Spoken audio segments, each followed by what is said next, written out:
Hello everyone, welcome to my channel. मैं हूं आपकी होस्ट रश्मि। आज मैं अपने एप्पल बेर में कुछ काम करने जा रही हूं। आप लोगों ने, अगर आप लोग मेरे रेगुलर व्यूअर हैं तो आप लोगों ने देखा होगा कि एक एप्पल बेर के प्लांट से जो गमले में लगा हुआ होता है मेरा, या फिर ग्रो बैग में लगा हुआ होता है, उससे 6 से 7 किलो तक मुझे एप्पल बेर मिल जाते हैं। और ऐसा हम क्या करें जो उसमें इतनी अच्छी फ्रूटिंग हो, क्योंकि अब उसका फ्लावरिंग टाइम आने वाला है सितंबर में। तो अभी हमें उसमें कुछ काम कर लेने चाहिए। अगर आप लोगों के पास एप्पल बेर का प्लांट है, नहीं है तो इस समय नर्सरी से लेके आए, क्योंकि ये बहुत जल्दी फ्रूटिंग करने लगता है। तो आज मैं उसमें बहुत इंपॉर्टेंट काम करने जा रही हूँ। वो क्या है, चलिए आप लोगों को दिखाती हूँ। चलते हैं हमारी वीडियो में। सबसे पहले मैं आप लोगों को अपने एप्पल बेर का ये प्लांट दिखा देती हूँ, और कहाँ लगा हुआ है और इसकी कितनी ग्रोथ है वो भी दिखाती हूँ। देखें, ये एक करीब 18 इंच का मेरा ग्रो बैग है। ये कोई बहुत बड़ा ग्रो बैग नहीं है। और इसमें आप इसकी ऊंचाई देख सकते हैं, तकरीबन मेरे ख्याल से ये 10 से 11 फीट, 10 फीट होगा। ये देखें। और एप्पल बेर का प्लांट जो होता है वो बहुत तेजी से बढ़ने वाला प्लांट होता है, और इधर उधर बढ़ते हैं। इनका कोई एक ऐसा नहीं है कि ये बुशी टाइप से बढ़ रहे हों, सब जगह इक्वल बढ़ते हों। ये देखें, मेरा प्लांट मेरे को बहुत परेशान किया है, क्योंकि ये, आप पहले इसकी थिकनेस देखें, बहुत स्वस्थ और बहुत बढ़िया प्लांट है। और मैंने इसकी हार्ड प्रूनिंग कर दी थी। यहाँ से दिखाती हूँ आप लोग को। ये देखें कहाँ कहाँ से मैंने, यहाँ ये जो जगह देख रही हैं, एक नहीं कितनी जगहों से मैंने इसकी हार्ड प्रूनिंग की थी। यहाँ देखें, ये तकरीबन मार्च अप्रैल की बात है। ये देखें हार्ड प्रूनिंग, ये सब उसके बावजूद भी मेरा प्लांट इतना लंबा चौड़ा हो चुका है। अब एक और चीज ध्यान रखने वाली है कि जब भी आप फ्रूट प्लांट लगाते हैं तो ये देखना बहुत जरूरी है कि उसमें मैच्योर ब्रांचेस में फ्रूट लगते हैं या फिर न्यू जो ग्रोथ होती है उसमें फ्रूट लगते हैं। एप्पल बेर का जो हमारा प्लांट है वो उसी कैटेगरी में आता है जिसमें न्यू शूट्स में फ्रूट लगते हैं, उसमें फ्लावरिंग होती है। तो हमें उसके ग्रोथ को प्रमोट करना है। और ये जो टाइम होता है, अभी जुलाई का मिड है, और इस समय ये जो टाइम होता है ये परफेक्ट होता है। आप जुलाई के एंड तक भी आप इसकी प्रूनिंग कर सकते हैं। तो और हार्ड प्रूनिंग नहीं करनी है। किस तरह से इसकी प्रूनिंग करेंगे वो देखेंगे। और आज मुझे अपने इस प्लांट को सीधा करना है। इसकी थोड़ी सी रूट प्रूनिंग भी करूंगी। और इसमें ऐसे कौन कौन से फर्टिलाइजर मैं डालती हूँ जिससे इतने बम्पर फ्रूट मुझे मिलते हैं, तो वो सब आज देखेंगे। एप्पल बेर को कौन सा फर्टिलाइजर बहुत पसंद आता है वो जानेंगे। तो अब हम शुरू करते हैं। सबसे पहले मुझे इसे सीधा करना है ताकि ये प्लांट मेरा अपने साइज में रहे। अभी इसे मेरे गार्डन में रखने में भी मुझे बहुत परेशानी होती है। तो अभी देखें किस तरह से, हालांकि ये 4 साल पुराना प्लांट है और इसने अपनी जड़ें जमा ली हैं। मुझे बहुत मशक्कत करना पड़ेगा, लेकिन फिर भी मैं कोशिश करती हूँ कि मैं इसको निकाल लूं।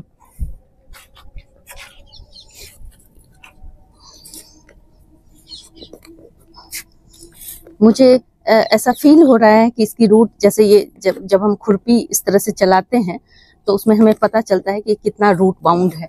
जमीन में जब ये प्लांट लगे रहते हैं तो हमें इन सब कामों के लिए कोई परेशानी नहीं, हमें रूट से कोई छेड़छाड़ नहीं।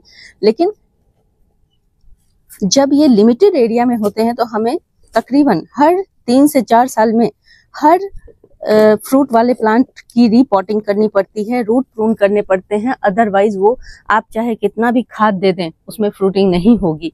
और धीरे धीरे समय के साथ उसमें फ्रूटिंग कम होती जाती है और हमारा प्लांट भी खराब होता जाता है। तो अगर हम चाहते हैं कि हमारे पास हेल्दी प्लांट हो तो हमें कुछ टाइम बाद ये सारी चीज़ों पर ध्यान देना होगा।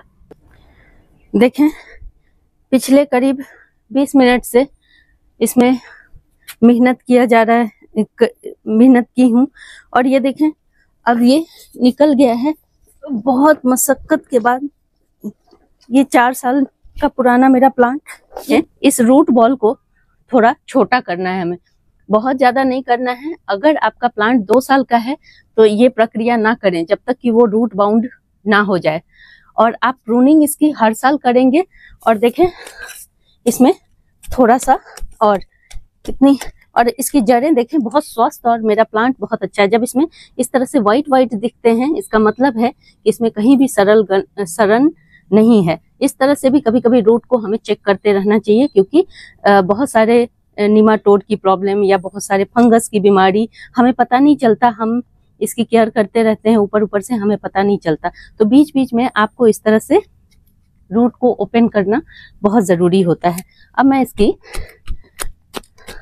थोड़ी सी ये प्रूनिंग कर दूंगी, उसके बाद इसकी मिट्टी में क्या क्या हमें डालना है वो हम देखेंगे। ये बहुत इंपॉर्टेंट है इस वक्त, क्योंकि अभी इसमें बहुत अच्छी सी ग्रोथ चाहिए, इसके रूट को भी, इसमें फाइब्रस ग्रोथ होनी बहुत जरूरी है। और हमारे इस प्लांट को भी मैं इस तरह से ट्रिम करूंगी जिससे कि इसमें बहुत सारी ब्रांचेज निकलें और उसमें फ्रूट लगेंगे। तो ये प्रक्रिया है, और हर फ्रूट प्लांट की जो जरूर नीड होती है, उसकी जो पूरी प्रक्रिया होती है वो अलग अलग होती है। और एप्पल बेर को मैंने देखा है कि अगर इसमें आप थोड़ी सी केयर कर देंगे तो बहुत बढ़िया रिजल्ट मिलता है गमले में। और ये देखें, मेरे पास अभी यही ग्रो बैग अवेलेबल है, मैं इसी में इसे डालूंगी, क्योंकि अगर मेरे पास अभी दूसरा कोई ड्रम या कुछ दूसरे पॉट अवेलेबल होते तो मैं उसमें इसे डालती, लेकिन कोई बात नहीं, गार्डनिंग को इजी रखें। और इस तरह से हम इसी पॉट में, आपको पॉट भी लेने की जरूरत नहीं है, इसी पॉट में हम इसे वापस डालेंगे। तो सबसे पहले अभी प्रून कर लेते हैं इसको। अब देखें, यहाँ मैंने ये इसके रूट्स को खोल लिया है, इसे ध्यान से देखें किस तरह से इसकी मोटी मोटी रूट्स बनी हुई हैं। इसमें फाइब्रस रूट बहुत कम होती हैं, देखें ये जो पतली पतली रूट्स होती हैं ना, उनको फाइब्रस रूट कहते हैं, और ये जो मोटी मोटी रूट होती हैं और बीच वाले, उसको टैपर रूट बोला जाता है। तो ये जो जितनी मोटी मोटी रूट्स हैं, इनको हम काट लेंगे इस तरह से।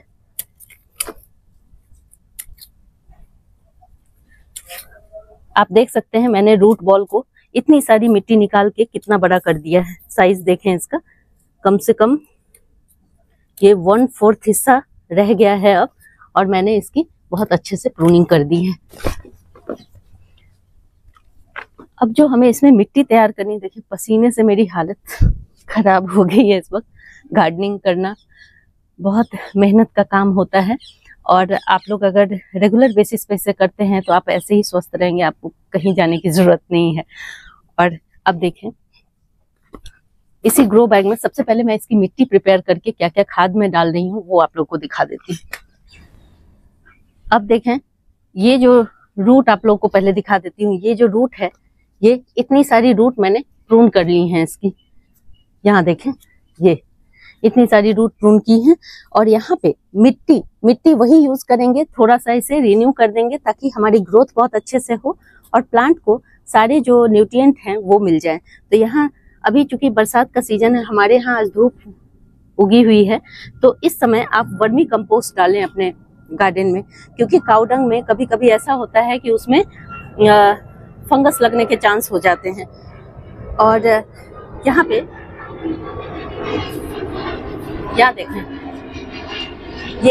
ये सरसों की खली है, थोड़ी मात्रा में यूज करेंगे, क्योंकि अभी हमारे प्लांट को प्रूनिंग के बाद नाइट्रोजन की जरूरत होगी। हालांकि अभी बारिश का दिन है, नाइट्रोजन हमारे वातावरण में भी होता है, और ये नीम की खली है, हमारे प्लांट को कीड़ों मकोड़ों से सुरक्षित रखेगा। और ये बोन मील है। बोन मील पे मेरे को बहुत सारे क्वेश्चन आते हैं मुझे कि मैम आप ना यूज किया करें, क्रुएल्टी होती है, ये होती है। तो इतने डेप्थ में जाने की आपको जरूरत नहीं है, क्योंकि बहुत सारी चीजें जिनसे हम अनजान होते हैं और यूं ही बोल देते हैं, तो प्लीज उसके बारे में पहले छानबीन करें फिर बोलें। और अगर आपको नहीं यूज करना है, मुझे इसका रिजल्ट ये बहुत ऑर्गेनिक है, मुझे इसका रिजल्ट बहुत अच्छा मिलता है, इसलिए मैं इसका यूज करती हूँ। अगर आप नहीं यूज करना चाहते हैं तो आप रॉक फास्फेट का इस्तेमाल करें। और ये तीनों चीजें मैंने यहाँ पे कॉम्बिनेशन के लिए ली हैं। और एक और, मैं जब भी इस तरह के काम करती हूँ तो मैंने आप लोगों को लीफ कंपोस्ट बनाना दिखाया है। ये ऑप्शनल है, लेकिन अगर आप डालते हैं तो बहुत बढ़िया रिजल्ट देता है। ये मेरे खुद गार्डन वेस्ट का बना हुआ है, और मैंने इसे छाना नहीं है, ऐसे रफली ही रखा हुआ है। तो इसे भी मैं मिलाऊंगी। तो ये तकरीबन 1 किलो से ज्यादा, 1.5 किलो के करीब ये वर्मी कंपोस्ट है। और थोड़ी मात्रा में 2 बड़े चम्मच मैंने इसमें बोन मील लिया है, 2 बड़े चम्मच इसमें नीम खली है और 1 चम्मच इसमें सरसों की खली है। देखें बहुत कम मात्रा में है, ज़्यादा नहीं है।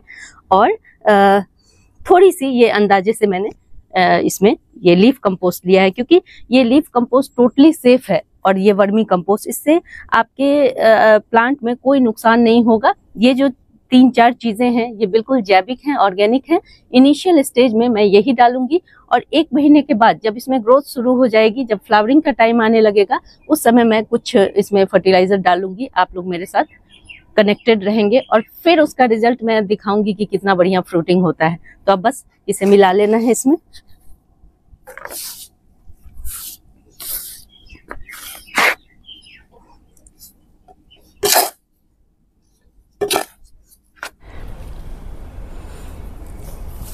अब देखें इस रूट बॉल को वापस से हम इसी ग्रो बैग में डाल लेना है। ये आप लोग देख रहे होंगे कि मेरा ये प्लांट एकदम स्ट्रेट हो गया है, लेकिन इसकी जितनी ब्रांचेज हैं सब हॉरिजॉन्टल हैं, सब इस तरह से गई हुई हैं। तो इसे ठीक करना बहुत ज़रूरी है, नहीं तो एक तो गार्डन में स्पेस भी नहीं मिलता। तो इसे हम बहुत ज़्यादा इसकी हार्ड प्रूनिंग नहीं करेंगे, लेकिन जो पोर्शन, जैसे देखें यहाँ से ये जो पोर्शन है ये बहुत परेशान करेगा हमें, ये हटा देना है।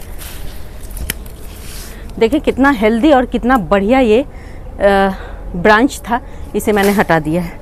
और ब्रांच को काटने में बिल्कुल परेशान ना हो, क्योंकि इसकी बढ़त बहुत तेज़ होती है, तो कोई दिक्कत वाली बात नहीं है। यही एक ऐसा फ्रूट प्लांट है, मुझे बहुत पसंद आता है इस वजह से, क्योंकि इसमें बहुत तेज़ी से ग्रोथ होती है। अब हमें इसके शेप को कॉम्पैक्ट बनाना है, तो उसके लिए देखें एक ये भी देखें, ये भी हॉरिजॉन्टल गया हुआ है, इसे भी हम यहाँ से ट्रिम कर लेंगे। आपको देखते ही समझ में आ जाएगा इसका लुक किस तरह से बिल्कुल ही चेंज हो गया।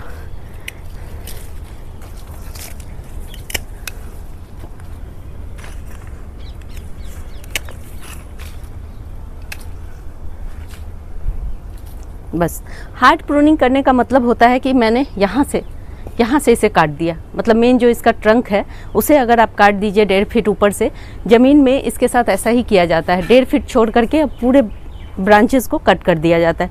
लेकिन चूँकि यहाँ रेस्ट्रिक्टेड एरिया में हम इसे लगा रहे हैं, इसलिए हम इस तरह का कोई काम नहीं करेंगे। अब जब अभी चूँकि बारिश का मौसम है, हम इस पर फंगीसाइड का स्प्रे कर देंगे, जिससे कि हमारा प्लांट प्रोटेक्टेड हो जाए और सड़न और गलन इसमें ना हो। तो देखें हमारा प्लांट बिल्कुल शेप में है, थोड़ा थोड़ा ये देखें।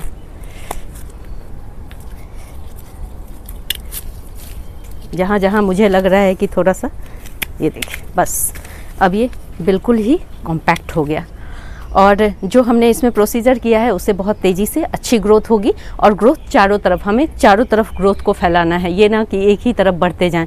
मेरा ये प्लांट 4 सालों में मुझे बहुत परेशान किया है, लेकिन हर साल मैं इसी तरह से इसको प्रिपेयर करती हूँ फ्रूटिंग के लिए।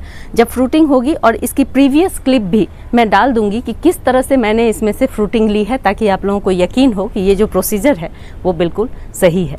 ये मैंने 1 लीटर के करीब पानी लिया है और इसमें 5 से 10 ग्राम के करीब अंदाजे से मैं इसमें साफ फंगीसाइड डाल रही हूँ। जनरली मैं इसी का इस्तेमाल करती हूँ और ज़्यादातर मिट्टी में नीम खली से ही इसका काम हो जाता है, लेकिन जब हमें इस तरह से स्प्रे करना होता है तब मैं इसका जनरली इस्तेमाल करती हूँ। और इसका प्रयोग अलग अलग प्लांट्स की स्थिति को देखते हुए किया जाता है।